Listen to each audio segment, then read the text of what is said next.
Bonjour à toutes et à tous, ici Khalil Djebali pour ce Good Morning Market du 14 mai 2018. Nous commençons tout de suite avec le rappel légal habituel. XTB France informe les participants que la présentation à venir et les informations qui vont être dispensées ne constituent pas en aucune manière une sollicitation ou incitation à acheter ou vendre des produits financiers. La première séance de la semaine sera peu fournie en données économiques, vous le voyez à l'écran. Néanmoins, nous assisterons cette semaine à une salve de statistiques à partir de ce mardi. Nous prendrons connaissance rapidement cette semaine du produit intérieur brut du premier trimestre en Allemagne, des chiffres du chômage du mois de mars au Royaume-Uni. Alors, ces deux statistiques seront bien sûr publiées mardi. Toujours mardi, on aura aussi les ventes au détail du mois d'avril aux États-Unis. Mercredi, on aura les chiffres de l'inflation du mois d'avril en Allemagne et en zone euro, et tout au long de la semaine, et particulièrement ce lundi, on aura des discours des membres de la BCE pour aujourd'hui, et surtout tout au long de la semaine, des discours des membres de la Réserve fédérale, et plus particulièrement du FOMC. Donc, semaine évidemment à ne surtout pas sous-estimer. Pour l'heure, les indices évoluent en ordre dispersé. Alors il y a quelques minutes, nous, les indices évoluaient en territoire positif, dans le cadre, ou plutôt porté par l'apaisement des tensions commerciales entre la Chine et les États-Unis. Je le rappelle, Donald Trump a déclaré dimanche qu'il travaillait activement avec le président Xi Jinping pour afin de permettre à l'entreprise ZTE de reprendre son activité. Par ailleurs, on a aussi, j'ai envie de dire, les marchés sont relativement apaisés ou rassurés plutôt par la formation d'un gouvernement en Italie, en tout cas on en est très proche. Toutefois, et ça je pense que c'est précisément ce qui pénalise les indices au moment où je vous parle, c'est la remontée des rendements obligataires en zone euro. Typiquement, le 10 ans allemand évolue autour de 58 points de base, c'est-à-dire 0,58%. Le 10 ans français évolue autour des 0,82%. Alors, les rendements obligataires en zone euro, typiquement, le 10 ans américain le 10 ans allemand, progresse de 3,2%. Le 10 ans français progresse de quasiment 2% à 2%, 1,99%. Donc, effectivement, forte tension sur le marché obligataire. On va voir tout de suite effectivement la réaction des différents actifs à cette remontée des rendements obligataires. Évidemment, semaine aussi chargée, je terminerai là-dessus, sur le plan des entreprises, sur le front des résultats, sur le plan des résultats d'entreprise plutôt je devrais dire. Donc rapidement on prendra connaissance des résultats de Cisco, Walmart, Macy's, Home Depot, donc ça c'est pour les États-Unis. En France on aura Alstom, Crédit Agricole, Vallourec, Vivendi, Bouygues et Natixis pour ne citer que. Voilà, l'apéro euro-dollar. Alors comme je disais, les rendements obligataires, la remontée des rendements obligataires en zone euro porte l'euro-dollar. Les rendements obligataires américains, eux, sont relativement stables, en légère hausse, mais on a quand même une forte hausse des rendements obligataires en zone euro au moment où je vous parle. Donc forcément, l'euro-dollar s'apprécie.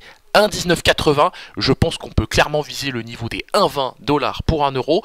Attention quand même sur le plan technique, alors bien que les prix évoluent en forte tendance haussière, et là il n'y a rien à redire à ce niveau-là, attention quand même en cas de cassure de ce canal ascendant, vous le savez, les canaux ascendants sont souvent cassés par le bas, et en cas de cassure, ça pourrait faire un petit peu mal, ça pourrait même faire très mal, puisqu'on pourrait perdre quasiment 80 pips sur cet actif, et retrouver le niveau des 1,19$ pour 1 euro, si ce n'est même un peu plus bas que ça, pourquoi pas le niveau d'un 18,85 typiquement. Allez, on continue avec l'apéro euro-dollar, avec le DAX 30 plutôt je devrais dire, nous continuons avec le DAX 30, le DAX 30 qui évoluait en tendance haussière à l'intérieur de ce canal ascendant. Pour l'heure, les prix casse effectivement ce canal ascendant par le bas, donc configuration tout à fait similaire à celle de l'euro-dollar, sauf que nous sommes effectivement sur le DAX 30. Donc là, on remarque quand même que les prix sont portés en M30 par cette moyenne mobile à 100 périodes, c'est plutôt pas mal. Il y a une vraie résilience des indices, on ne peut pas le nier. Remonter des taux ou pas remonter des taux, remonter des primes de risque ou pas remonter des primes de risque, les indices restent résilients. Et on sait tous pourquoi, je l'évoquais déjà vendredi. Mais en tout cas, j'aurai un biais vendeur sur le DAX 30 aujourd'hui. Je pense qu'on peut viser le niveau des 12 900 points, voire même le niveau des 12 866. En cas de cassure de ce niveau, attention, le gap entre le niveau des 12 620 et le niveau des 12 580 points est toujours d'actualité. Donc, ne surtout pas sous-estimer le gap en présence que nous avons sur cette fourchette de prix, alors bien qu'il soit très très éloigné des cotations actuelles, on s'en souvient, en février, ça a été très très agressif, on avait perdu plusieurs centaines de points en l'espace de quelques séances. Donc prudence et mère de sûreté sur les indices, attention, en cas de cassure, je le rappelle, de cette moyenne mobile à 100 périodes, ça pourrait faire très mal. Le gold. Alors le gold, ni une ni deux, je suis acheteur de cet actif. Je vise le niveau des 1327 $ à court terme. Je visais déjà ce niveau vendredi, niveau que nous avons frôlé, hein, puisqu'on a rallié au plus haut de la séance le niveau des 1326 $ l'once. Pour aujourd'hui, je viserai le niveau des 1327 $ l'once. Et pourquoi pas même à moyen terme. Alors l'idéal serait que ça se fasse cette semaine. Je viserai pourquoi pas le niveau des 1335 $ l'once. Maintenant, ça risque quand même d'être un peu compliqué parce que je ne sais pas si on aura tous les catalyseurs pour porter l'or sur ces niveaux de prix. Donc en tout cas, à court terme, sur les premières séances de la semaine, je viserai le niveau des 1327 $ l'once. Et à moyen terme, typiquement sur fin de semaine, début de semaine prochaine, pourquoi pas le niveau des 1335 $ l'once sur le gold. Le WTI, donc du côté des prix du pétrole, d'une manière plus générale, donc vous le savez, on a retrouvé la semaine dernière des plus hauts de 3 ans et demi. Les cours du brut ont été portés par les tensions géopolitiques au Moyen-Orient. Sans grande surprise, le nombre de puits forés aux États-Unis a encore augmenté selon le groupe Baker Hughes. Le nombre de puits forés aux États-Unis est passé de 834 à 844 la semaine dernière, donc 10 puits de plus par rapport à la semaine dernière, enfin par rapport à la semaine terminée au 4 mai. Pour cette semaine maintenant, on estime bien évidemment chez XTB que la tendance sera dictée par l'approche effectivement des élections au Venezuela qui auront lieu le 20 mai, la géopolitique et surtout la réponse de l'OPEP aux récents événements. Je parle bien sûr des tensions en Iran, puisque je le rappelle quand même, l'Iran c'est quand même 4% de la production mondiale de pétrole. Alors les dernières statistiques voudraient que l'Iran produise environ 3,8 millions de barils par jour. Selon moi, c'est quand même un peu plus que ça. Moi, je table plutôt sur une production journalière entre 4 et 4,5 millions de barils produits par jour. Donc, de mon point de vue, la production iranienne est quand même bien sous-estimée par le consensus. Donc en tout cas pour l'heure, j'aurai évidemment un biais baissier sur le WTI. J'en avais déjà un vendredi, je le confirme aujourd'hui, ou plutôt je le conserve aujourd'hui. Je viserai pourquoi pas le niveau des 70 $ le baril à très court terme pour aujourd'hui. L'indice S&P 500 maintenant. Donc sur cet indice, je l'évoquais en introduction, donc on a un apaisement des tensions sino-américaines, des tensions commerciales sino-américaines.